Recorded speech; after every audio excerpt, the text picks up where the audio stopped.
शिकू मराठी आनंदाने इयत्ता तिसरी कविता चौथी पाणी। आपण मागच्या व्हिडिओमध्ये धडा तिसरा रंगांची मजा हा धडा पाहिलेला होता। त्याच्या खालचे प्रश्न उत्तरे आणि व्याकरण आपण बघितलेले होते। आत्ता आपण चौथी कविता पाणी त्यांचे कवी डॉक्टर नीलिमा गुंडी हे आहेत। त्यांनी ही कविता लिहिलेली आहे। आपण बघूया। जरासे लागता ऊन पाणी जाते रुसून, जातात उंच उंच वाफ्यांच्या विमानी बसून। म्हणजे इथे काय सांगितले, जरासे लागता ऊन पाणी जातं रुसून। म्हणजे ह्या कडव्याचा अर्थ असा आहे की जेव्हा ऊन लागतं, उन्हाळ्यात उन्हाचा सूर्याचा प्रकाश खूप जास्त प्रमाणात असतो, त्यामुळे जे जमिनीवर पाणी असते ते रुसून जातं।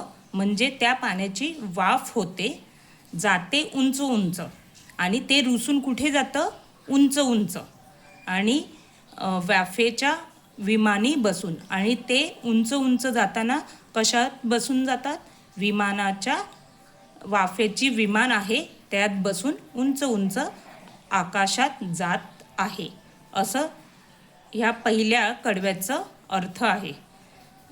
तिथे लागता हवा गार, जातो राग निघून पार, पुन्हा येते भेटायला बसून पाण्याची धार। तिथे लागता हवा गार, जातो राग निघून पार। मग जसजसं उंच वरती आकाशात जातो तसतसं हवा कशी असते, गार होते, गार असते। त्यामुळे जे पाणी आहे त्याचा जो राग होता ना, तो कुठे निघून जातो, पार होऊन जातो। आणि मग परत ते पाणी काय करतं, पुन्हा भेटायला येतं। कुठे येतं, बनून पावसाची धार। परत ते भेटण्यासाठी आपल्याला परत पावसाची धार बनून ते जमिनीवर परत येते। पाणी नितळ असते, जसं पटकन रुसतं, छोट्या मुलांसारखे तसं पटकन हसतं। पाणी कसं असतं, नितळ असतं। नितळ म्हणजे आपण मागच्या धड्यात पाहिलेलं, नितळ म्हणजे स्वच्छ असतं। इतकं स्वच्छ असतं ते जरी पटकन रुसतं।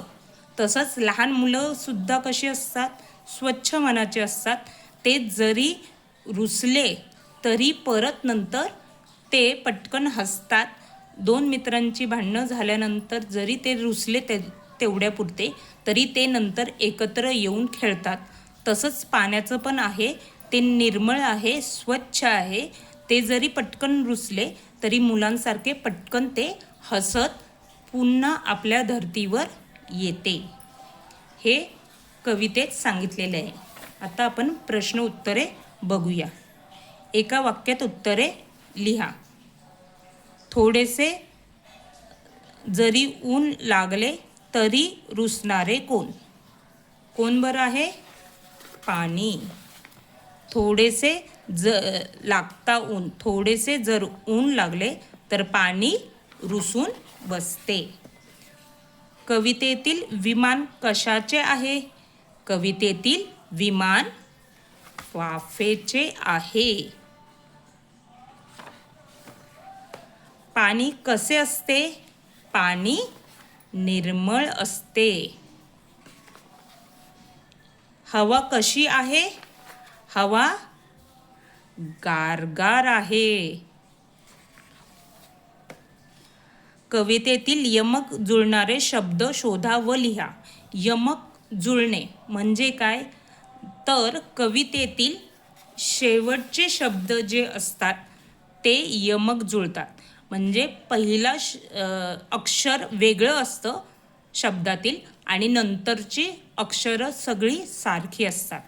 म्हणजे उदाहरण इथे दिलेले आहे, गार पार। बघा, गार पार कवितेतील शेवटच्या शब्दामध्ये असतं। तसंच धार पण चालेल। दुसरं आहे रुसून हसून, रुसून रुसून बसून, रुसून बसून, हसत असत रुसत, हसतचं असत रुसत, धार, धारचं पार गार, हे तिन्ही शब्द येणार. खालील वाक्य योग्य की अयोग्य ते लिहा. पाणी नितळ असते. पाणी नितळ असते का? हो. योग्य. योग्य. पाण्याची वाफ होत नाही. अयोग्य. पाण्याची तर वाफ होते. वाफेला हवा लागली की पाऊस पडतो. हो. योग्य. वाफेला हवा जर लागली की परत पाऊस पडतो. कवीच्या मते पाणी कधी रुसत नाही. कधी रुसत नाही. अयोग्य. पाणी सतत रुसतं. सूर्याची उष्णता पाण्याला लागली तर पाणी रुसत असते. हा थोडासा व्याकरणाचा पार्ट आहे.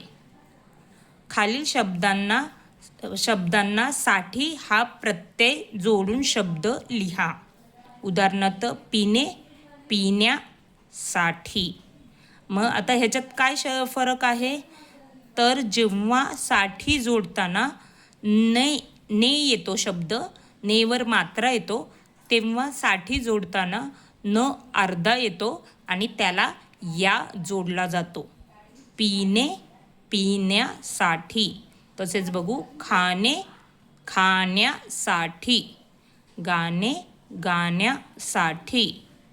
हसणे, हसण्यासाठी. निघणे, निघण्यासाठी. बसणे, बसण्यासाठी. रुसणे, रुसण्यासाठी. असे हे प्रत्यय जोडले जातात. म्हणजे शब्दाला दुसरा पर्याय जोडून त्याचा अर्थ वेगळा तयार होतो, त्याला प्रत्यय असे म्हणतात. खालील वाक्य वाचा व अनुलेखन करा. म्हणजे जसं दिलेले अक्षर आहे तसंच्या तसे ते लिहायचे आहे. त्यात कॉमा, विरामचिन्ह, फुल स्टॉप सगळे दिलेले आहे. तसंच्या तसं बघून लिहायचं आहे. अशा प्रकारे पाणी ही कविता इथेच संपलेली आहे. त्याचा अर्थ परत त्याचे धड्याखालचे प्रश्नोत्तरे आणि छोटासा व्याकरण हा पाठ इथेच संपलेला आहे. पुढचा धडा तुम्हाला लवकरात लवकर भेटून जाईल.